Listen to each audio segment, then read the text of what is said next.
Welcome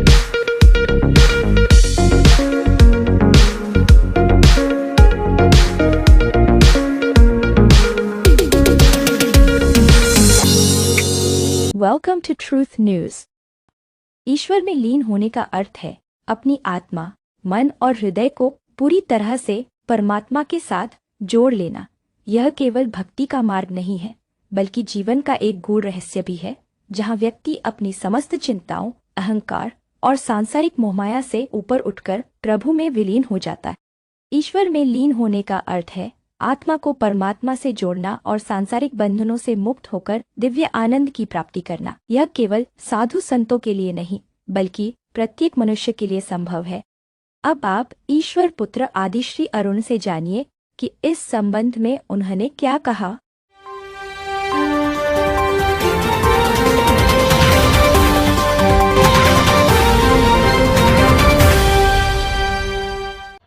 ईश्वर में लीन होने का अर्थ है अपनी आत्मा, मन और हृदय को पूरी तरह से परमात्मा के साथ जोड़ लेना।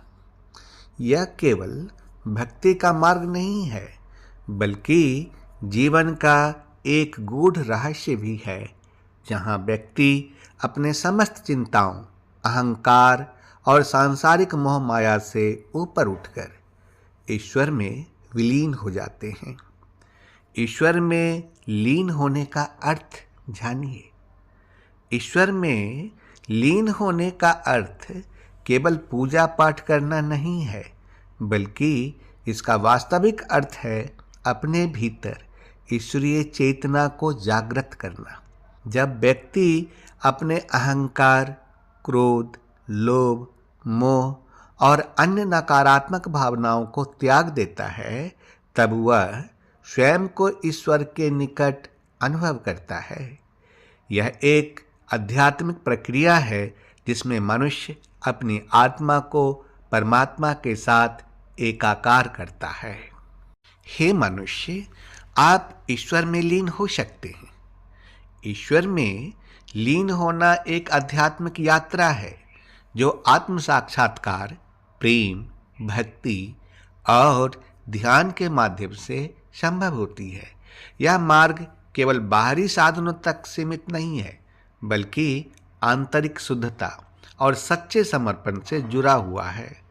यहाँ कुछ महत्वपूर्ण चरण हम आपको बताएंगे जो आपको ईश्वर में लीन होने में सहायता करेंगे। नंबर 1, भक्ति। ईश्वर में लीन होने का सबसे सरल और सबसे प्रभावी मार्ग है भक्ति। जब हम ईश्वर के प्रति सच्ची श्रद्धा और प्रेम रखते हैं, तो हम उनके प्रति आकर्षित होते हैं।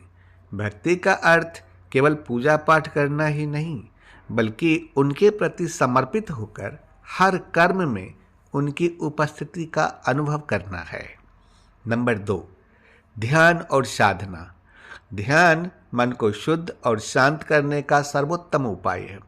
प्रतिदिन कुछ समय के लिए ध्यान करने से मन एकाग्र होता है और हम अपने भीतर ईश्वर की उपस्थिति का अनुभव कर सकते हैं। ध्यान हमें बाहरी संसार के मोह से मुक्त कर आत्मज्ञान की ओर अग्रसर करता है। नंबर 3, सत्संग और संतों का मार्गदर्शन। सत्संग का अर्थ है सद्गुणी लोगों की संगति। जब हम संतों, गुरुओं और आध्यात्मिक ग्रंथों का अध्ययन करते हैं, तो हमारा मन ईश्वर की ओर आकर्षित होता है। संतों के विचारों को सुनना और उन पर अमल करना हमें ईश्वर के समीप ले जाता है। नंबर 4, निष्काम कर्म। भगवत गीता में भगवान श्री कृष्ण ने कहा है कि कर्म किए बिना जीवन संभव नहीं, लेकिन अगर हम बिना किसी स्वार्थ के कर्म करें और उसका फल ईश्वर को अर्पित कर दें, तो वह कर्म योग बन जाता है। यह भाव हमें अहंकार से मुक्त कर देता है और ईश्वर से जोड़ता है। नंबर 5, नाम स्मरण। ईश्वर के नाम जप और भजन संकीर्तन करने से मन शुद्ध और निर्मल होता है। जब हम लगातार ईश्वर के नाम का स्मरण करते हैं तो धीरे धीरे हमारा चित्त उनके प्रति स्थिर हो जाता है और हम ईश्वर में लीन होने लगते हैं। नंबर 6, अहंकार का त्याग और समर्पण। ईश्वर में लीन होने के लिए अहंकार का त्याग अति आवश्यक है। जब तक हमें अपनी कर्तृत्व शक्ति का अभिमान रहेगा तब तक हम ईश्वर को पूर्ण रूप से आत्मसमर्पित नहीं कर सकते। समर्पण का अर्थ है हम अपने जीवन की बागडोर ईश्वर के हाथों में सौंप दें और उनके निर्णयों को सहर्ष स्वीकार करें। नंबर 7, संतोष और धैर्य। ईश्वर की अनुभूति तुरंत नहीं होती, इसके लिए समय और धैर्य की आवश्यकता होती है। निरंतर अभ्यास, विश्वास और धैर्य से ही हम ईश्वर को प्राप्त कर सकते हैं। संसार के मोह से ऊपर उठकर संतोषपूर्वक जीवन जीने से ईश्वर हमें अपने समीप महसूस होते हैं। नंबर 8, प्रकृति और स्वयं से जुड़ाव। प्रकृति में ईश्वर की सजीवता का अनुभव किया जा सकता है। जब हम नदी, पहाड़, पेड़ पौधों और जीव जंतुओं को प्रेम से देखते हैं तो हमें उनमें ईश्वर की झलक मिलती है। आत्मनिरीक्षण और स्वयं के भीतर झांकने से भी हम ईश्वर को महसूस कर सकते हैं। नंबर 9, प्रेम और दया का अभ्यास। ईश्वर प्रेम का स्वरूप है।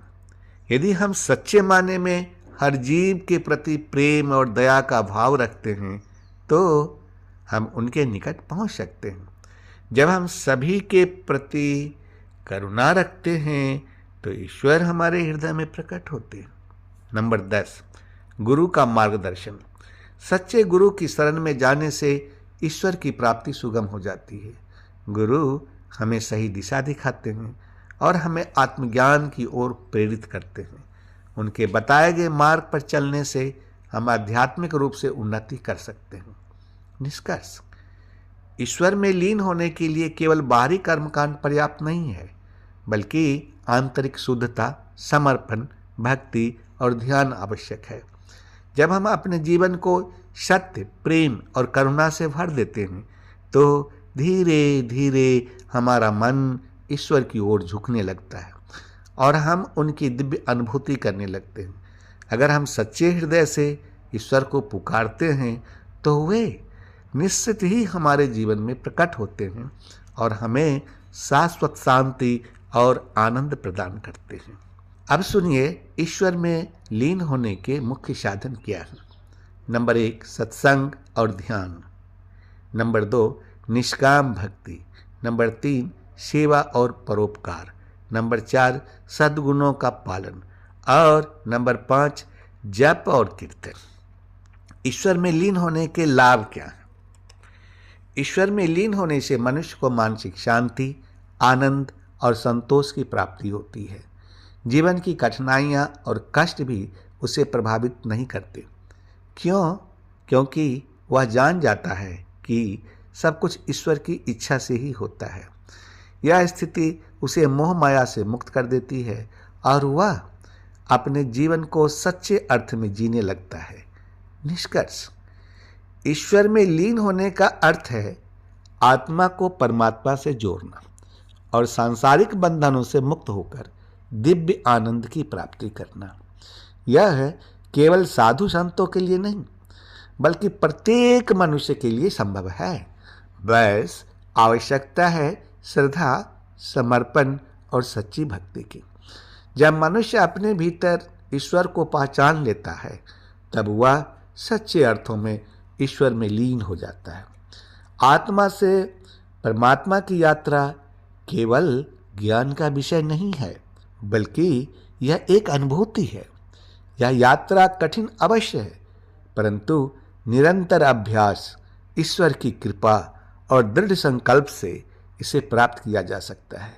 यह जीवन का सर्वोच्च उद्देश्य है जो व्यक्ति को पूर्णता और परम शांति प्रदान करता है।